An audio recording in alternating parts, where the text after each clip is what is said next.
The Old Curiosity Shop by Charles Dickens. Chapter 5.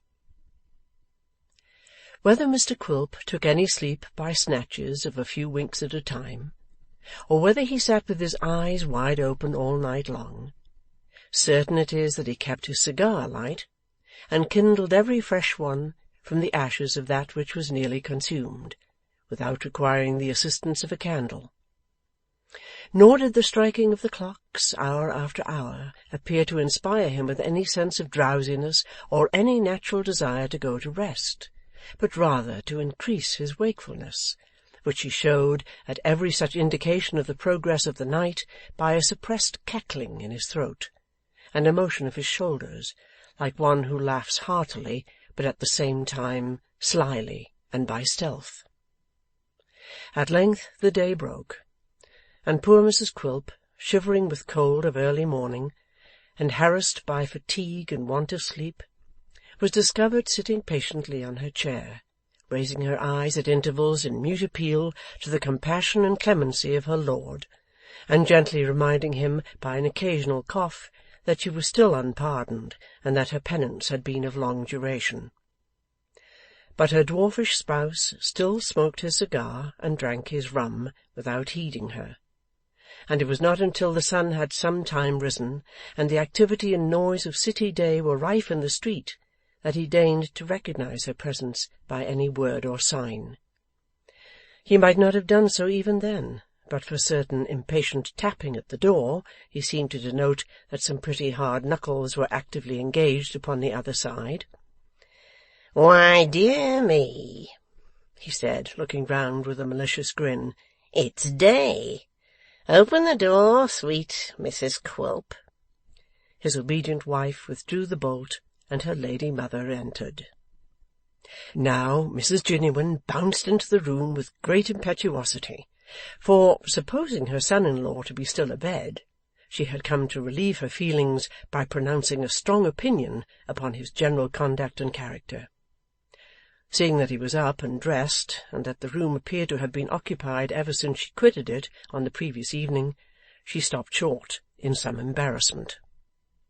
Nothing escaped the hawk's eye of the ugly little man, who, perfectly understanding what passed in the old lady's mind, turned uglier still in the fullness of his satisfaction, and bade her good morning with a leer of triumph. "Why, Betsy," said the old woman, "you don't mean to say you've been sitting up all night?" said Quilp, supplying the conclusion of the sentence. "Yes, she has." "All night?" cried Mrs Jiniwin. "Aye, all night. Is the dear old lady deaf?" said Quilp, with a smile of which a frown was part. "Who says man and wife are bad company? The time has flown." "You're a brute!" exclaimed Mrs Jiniwin. "Come, come," said Quilp, wilfully misunderstanding her, of course. "You mustn't call her names. She's married now, you know, and though she did beguile the time and keep me from my bed, you must not be so tenderly careful of me as to be out of humour with her. Bless you for a dear old lady. Here's to your health." "I'm much obliged to you," returned the old woman, testifying by a certain restlessness in her hands a vehement desire to shake her matronly fist at her son-in-law. "Oh, I'm very much obliged to you." "Grateful soul!" cried the dwarf. "Mrs Quilp?" "Yes, Quilp," said the timid sufferer. "Help your mother to get breakfast, Mrs Quilp. I'm going to the wharf this morning. The earlier the better, so be quick." Mrs Jiniwin made a faint demonstration of rebellion by sitting down in a chair near the door, and folding her arms as if in a resolute determination to do nothing. But a few whispered words from her daughter, and a kind inquiry from her son-in-law whether she felt faint, with a hint that there was abundance of cold water in the next apartment, routed these symptoms effectually, and she applied herself to the prescribed preparations with sullen diligence. While they were in progress, Mr Quilp withdrew to the adjoining room, and, turning back his coat-collar, proceeded to smear his countenance with a damp towel of very unwholesome appearance, which made his complexion rather more cloudy than it was before. But while he was thus engaged, his caution and inquisitiveness did not forsake him, for with a face as sharp and cunning as ever, he often stopped, even in this short process, and stood listening for any conversation in the next room of which he might be the theme. "Ah!" he said, after a short effort of attention. "It was not the towel over my ears. I thought it wasn't. I'm a little hunchy villain and a monster, am I, Mrs. Jiniwin? Oh!" The pleasure of this discovery called up the old dog-like smile in full force. When he had quite done with it, he shook himself in a very dog-like manner, and rejoined the ladies.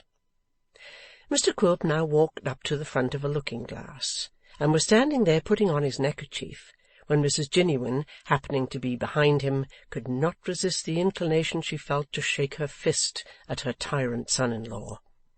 It was the gesture of an instant, but as she did so, and accompanied the action with a menacing look, she met his eye in the glass, catching her in the very act.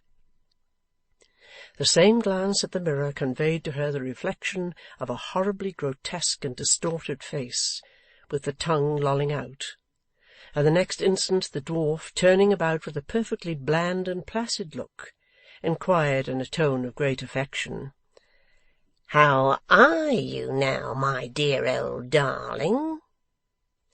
Slight and ridiculous as the incident was, it made him appear such a little fiend, and withal such a keen and knowing one, that the old woman felt too much afraid of him to utter a single word, and suffered herself to be led with extraordinary politeness to the breakfast-table. Here he by no means diminished the impression he had just produced, for he ate hard eggs, shell and all, devoured gigantic prawns with the heads and tails on, chewed tobacco and watercresses at the same time, and with extraordinary greediness drank boiling tea without winking, bit his fork and spoon till they bent again, and in short performed so many horrifying and uncommon acts that the women were nearly frightened out of their wits, and began to doubt if he were really a human creature. At last, having gone through these proceedings, and many others which were equally a part of his system, Mr Quilp left them, reduced to a very obedient and humbled state, and betook himself to the river-side, where he took boat for the wharf on which he had bestowed his name. It was flood-tide when Daniel Quilp sat himself down in the ferry to cross to the opposite shore. A fleet of barges were coming lazily on, some sideways, some head first, some stern first, all in a wrong-headed, dogged, obstinate way, bumping up against the larger craft, running under the bows of steamboats, getting into every kind of nook and corner where they had no business, and being crunched on all sides like so many walnut shells, while each with its pair of long sweeps struggling and splashing in the water looked like some lumbering fish in pain. In some of the vessels at anchor all hands were busily engaged in coiling ropes, spreading out sails to dry, taking in or discharging their cargoes.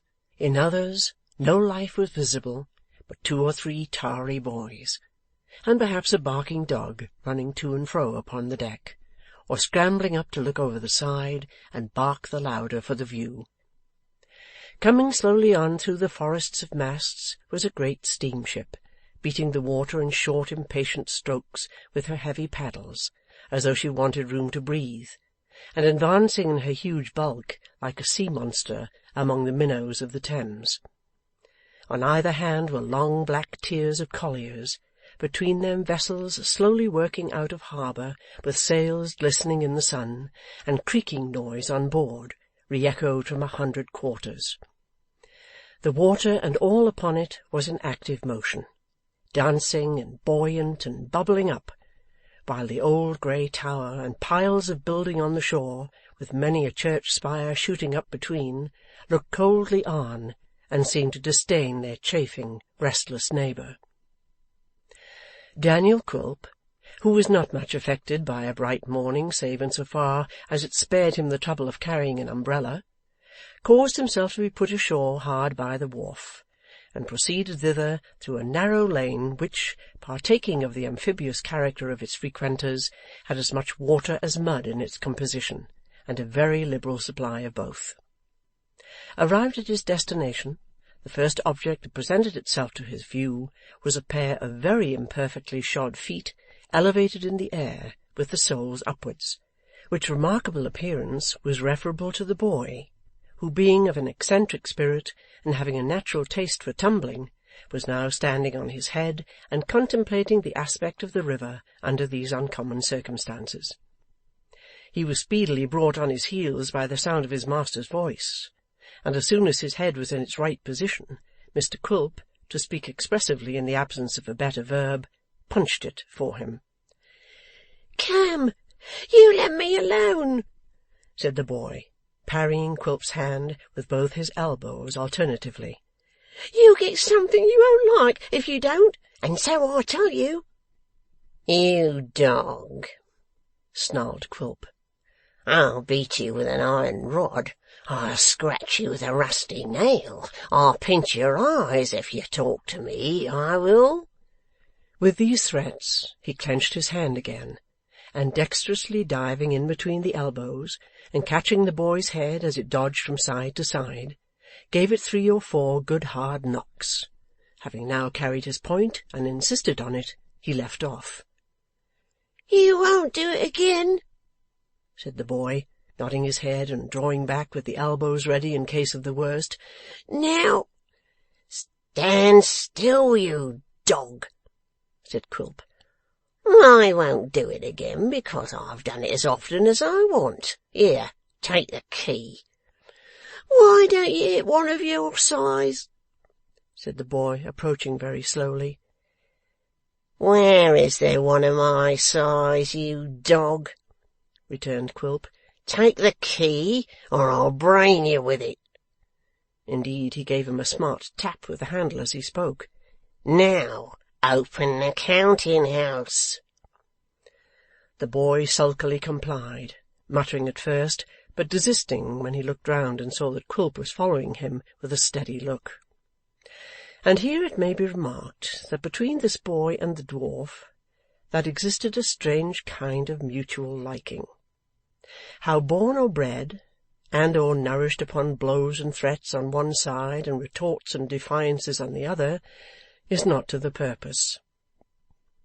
Quilp would certainly suffer nobody to contract him but the boy, and the boy would assuredly not have submitted to be so knocked about by anybody but Quilp, when he had the power to run away at any time he chose. "Now," said Quilp, passing into the wooden counting-house, "you mind the wharf. Stand upon your head again, and I'll cut one of your feet off." The boy made no answer, but directly Quilp had shut himself in, stood on his head before the door, and walked on his hands to the back, and stood on his head there, and then to the opposite side, and repeated the performance. There were indeed 4 sides to the counting-house, but he avoided that one where the window was, deeming it probable that Quilp would be looking out of it. This was prudent, for in point of fact the dwarf, knowing his disposition, was lying in wait at a little distance from the sash, armed with a large piece of wood, which, being rough and jagged and studded in many parts with broken nails, might possibly have hurt him. It was a dirty little box, this counting-house, with nothing in it but an old rickety desk and 2 stools, a hat-peg, an ancient almanac, an inkstand with no ink, and the stump of 1 pen, and an 8-day clock which hadn't gone for 18 years at least, and of which the minute-hand had been twisted off for a toothpick. Daniel Quilp pulled his hat over his brows, climbed onto the desk, which had a flat top, and stretching his short length upon it, went to sleep with ease of an old practitioner, intending, no doubt, to compensate himself for the deprivation of last night's rest by a long and sound nap. Sound it might have been, but long it was not, for he had not been asleep a quarter of an hour when the boy opened the door and thrust in his head, which was like a bundle of badly picked oakum. Quilp was a light sleeper, and started up directly. "Here's somebody for you," said the boy. "Who?" "I dunno." "Ask," said Quilp, seizing the trifle of wood before mentioned and throwing it at him with such dexterity that it was well the boy disappeared before it reached the spot on which he had stood. "Ask, you dog." Not caring to venture within range of such missiles again, the boy discreetly sent in his stead the first cause of the interruption, who now presented herself at the door. "What? Nelly?"